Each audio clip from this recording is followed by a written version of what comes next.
We looked at anxious attachment and then avoidant attachment in the previous 2 episodes. Today we turn to disorganized attachment, which includes elements of both of these. People with disorganized attachment fear intimacy, but they may also seek it out as well. They're both anxious and avoidant, and they may have a lot of mixed emotions when approaching relationships. The Marriage Podcast for Smart People is designed to help busy couples like yourselves move away from conflict and unhappiness to build a marriage you'll love today and treasure for a lifetime. This podcast is made possible by listeners like you. Learn how you can help save marriages, prevent divorces, and keep families intact by going to oyf.support. Once again, that website is oyf.support. And now, here are your hosts, Caleb and Valinda Simone Gandel from Only You Forever.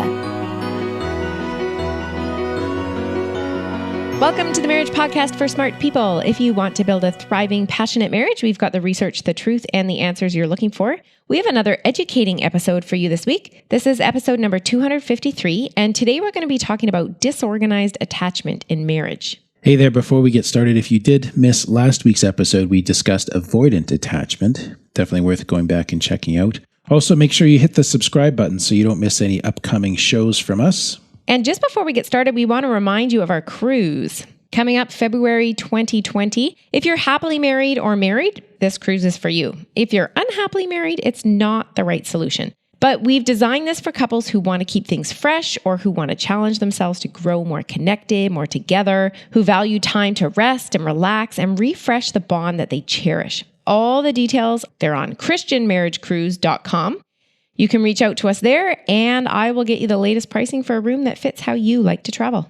As always, if you are struggling with your marriage, we offer sound research-based advice, and most of all, we offer hope. So let's get into the topic of disorganized attachment in marriage. Okay, so we've talked about different attachments the last couple of weeks. Anxious and avoidant, yes. Yeah, so what does disorganized attachment look like in marriage? Well, sometimes it's called fearful avoidant, or else disorganized, but it really has characteristics of both the anxious type and the avoidant type. Okay. So often people with this attachment style have negative views of themselves and others, and their spouse more significantly. Okay. They may feel unworthy of support and may also anticipate that their spouse will not actually support them. They'll sort of believe that as something that they believe. It's a belief about others and a belief about self that's at stake here, right? Okay. They're likely to feel uncomfortable relying on their spouse, despite having a desire to be close and maybe even wanting to rely on their spouse, maybe wanting to be intimately connected to their spouse, but finding that very uncomfortable. So they want it, but they push away from it. It's like they're caught in a dilemma of independence versus intimacy. Okay. And so it can be hard for them to be vulnerable, to ask for help, or to trust their spouse. They may appear to have mood swings. That's like how it might be sort of conceptualized in the other spouse's mind. Okay. But this could just be a reflection of the pendulum swinging between the possessive kind of demands of anxious attachment and the dismissive independence of avoidant attachment. Often I've illustrated this, in person, if you can imagine as you're listening, if you kind of hold up your hand out in front of you as if you're telling traffic to stop, right? Mm-hmm. And then you hold out your other hand with your finger as if you're beckoning a child to come towards you or that kind of thing. And that's kind of the posture of this attachment style. One is saying, no, don't come close. And the other is saying, come closer. So it would just be so confusing to... Well, it's confusing within themselves and with their spouse, and it's just kind of hard to know, right? Okay. And that's the part that can be really challenging, is that inconsistency. But compassion, again, helps us understand and know a little bit about how to move toward a spouse who might have this attachment style. So the key then is to see that they have a very deep internal conflict between being afraid of needing their spouse and actually needing their spouse. I need you, but I'm afraid of needing you. Okay. So it's not like they're afraid of their spouse, but they're afraid of needing their spouse, like to be relying on them. Yeah. And so it may result in behavior that appears contradictory or confused or conflicting. They'll seek to approach their spouse in times of distress, but that approach might be interrupted or incomplete somehow by themselves. It may appear to be chaotic or hard to make sense of, because at the same time that they're making the approach, they're experiencing a desire to distance themselves. So they may be combining it with aggressiveness or withdrawing kinds of behaviors while they're on the approach. Oh, wow. Okay. Yeah. And sometimes you'll see abusive behaviors along with this attachment style because the cycle of abuse is characterized by a honeymoon period, a lot of closeness at one end of the cycle, followed by harsh abusive behavior at the other end of the cycle. It doesn't mean that all people with disorganized attachment resort to abuse or that all abusive spouses have disorganized attachment. It's just making the observation that this is one area of overlap between those two constellations of behaviors. Okay, that's all I'm saying there. Okay. And there are also connections with this attachment style to sexual infidelity. And again, kind of the same disclaimer, right? There are sexual acting out features that are symptomatic of some people with this attachment style. It doesn't mean all people with disorganized attachment are unfaithful or that all spouses who have affairs are disorganized in their attachment style. Just saying there's some correlation, okay? Okay. So, I think that qualifies enough. But because of this desire to be close but not be close, some people with this attachment style may tend to have a large number of sexual partners over their lifetime, and they may be more sort of sexually compliant in their nature. So when someone solicits or suggests or asks for sex from them, they're more likely to say yes. They may be more likely to say yes. And it's part of wanting a connection, but also feeling afraid of that connection. So in a sense, the hookup culture provides a sense of connection, but no intimacy. So you can see how it might be easier for a person with this attachment style to engage in it, right? Okay. Yeah. Within the context of marriage, someone with this attachment style may move very quickly towards sex when their spouse appears to be unhappy or angry with them. Really, perhaps as a way of resolving conflict. Like you don't have to face the underlying issues in the conflict. We'll just make it better with sex. Okay. So that's the avoidant. And you feel like you've made the connection safe again, so you're taking care of the anxious part, right? Okay. Now, in fairness, a lot of couples may do makeup sex, but it just kind of has this particular dynamic to it. Okay. So you're looking for that well-established pattern there. Yeah. Okay. Yeah. Okay. So as you might imagine, this attachment style is born out of very difficult childhood experiences. And if you'd like to begin exploring as a listener the roots of this style of attachment in your life, we do have an exercise you can download, which will help you begin to identify and explore those early experiences that were influential in your life. And we've also included in that a strategy to help you get out in front of your anger when you feel that you're escalating during conflict with your spouse. And that's a simple but helpful strategy to navigate through conflict with less anger and more understanding. So that second exercise is useful for this, but it's actually useful for any couple that is experiencing conflict. And you can get this by becoming a patron of the Marriage Podcast for Smart People. We'll take a 60-second break here to tell you more about that. What happens when the fairy tale marriage meets reality? Too often, high expectations lead to disappointment, communication breaks down, and the struggles of day-to-day life become overwhelming, leaving you feeling lost and without hope. Unfortunately, marriage does not come with an instruction manual. Marriage troubles are deeply personal and can take a toll on you, your spouse, and your family. Counseling can be expensive, and divorce is very costly. It doesn't have to be this way. Caleb and Valinda understand your pain and frustration. Their mission is to help save as many marriages as possible, and to date, thousands of couples are helped through their weekly podcast. But the most important marriage they want to help save is yours. With a minimum of a $10 investment a month, you gain access to exclusive bonus content and valuable information to help you succeed in your own marriage. Learn more about saving marriages and how you can help at oyf.support. That's oyf.support. You're listening to the Marriage Podcast for Smart People. Before the break, we were talking about anxious attachment and its impact on marriage. So you kind of talked in the bonus, when you were talking about the bonus thing there, about how it begins in childhood or those early experiences. So how does that develop? So basically, a child develops a disorganized attachment style when they feel afraid of the parent and also need to seek out that parent to quell their fear. So just kind of let that sink in, right? That's a profound dilemma, especially for a child. Mary Main, who was a key attachment researcher in the middle of the previous century, called this kind of attachment a fear without solution. So sometimes these are children growing up in abusive homes. They may feel that they're in danger around a parent or guardian. They may also consider this person to be their safe place.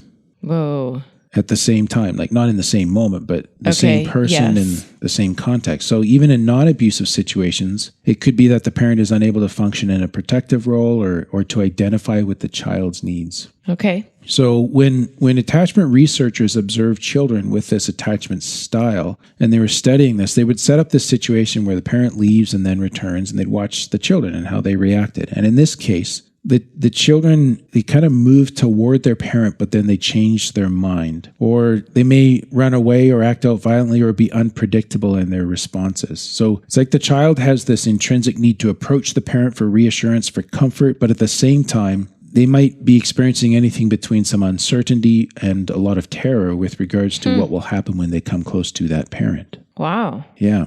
So it's very, it's sad to observe that kind of behavior, right? Because that's a child that doesn't have a secure base. Okay. Yeah. Okay. And for whatever reasons, the parents aren't able to give what they don't have. Yeah. So is it possible then to shift from this disorganized attachment towards secure attachment? Yeah, it is. It is. It's not easy, but it is. And I would say that, it's the norm that people with this attachment style are coming from very difficult backgrounds. Okay. Usually involving abuse and the experiences of trauma as children. And so that being a case, a good point to begin with is resolving that trauma through good counseling. Okay. You'll need to make sense of the events, the situations of your childhood, the disposition of your primary caregiver towards you, that in the ways that those things precipitated this attachment style. And when you understand that, you'll be able to understand yourself better. And sometimes there'll be a clearly abusive parent in this. Other times the caregiver might just not have been there to protect you from abuse that did happen, whatever it is. It often leads to very negative views of yourself and of others. And those beliefs and thoughts, because they permeate through, or they become a lens through which you see people that you now wish to feel secure with. That lens needs to be worked through and it needs to be healed.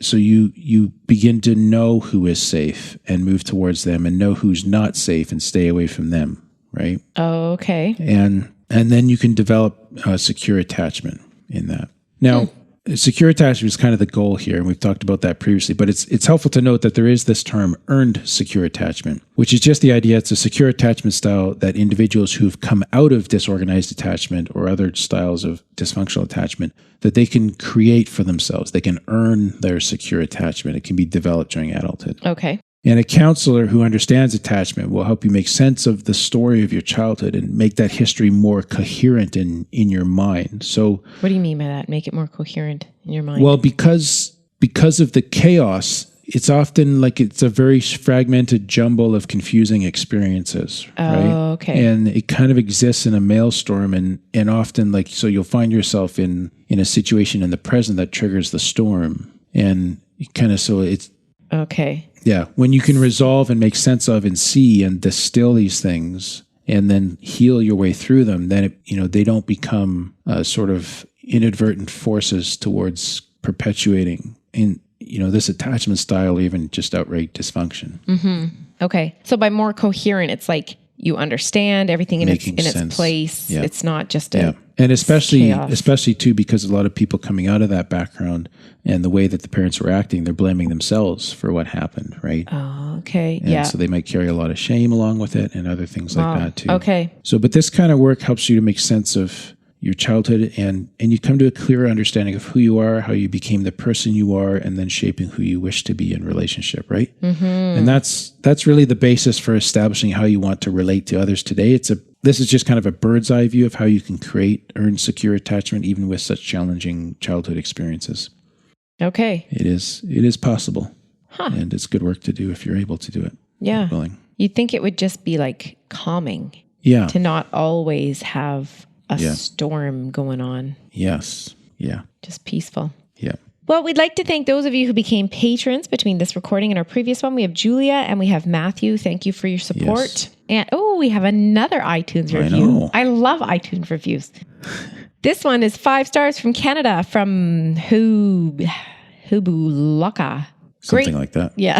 Great tips. Thank you for some great tips for helping us have a healthy marriage. It's been so helpful. Good. That's awesome. Welcome. Way to take them and use them. Next week. Talking about secure attachment, which is the last part in this series. Finally, we get to the good part. Yes. Good. Awesome. Well, that's all for today's episode. You can get the full show notes at oyf.link/253. Find out how you can help. Go to oyf.support. Thanks, and we'll see you next week. The Marriage Podcast for Smart People is totally funded by listeners who support Caleb and Valinda in their mission to save marriages.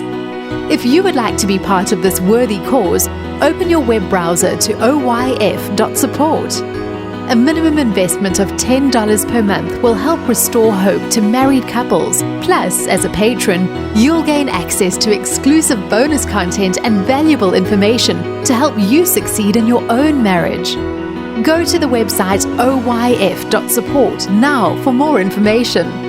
Thanks for listening to the Marriage Podcast for Smart People from Only You Forever.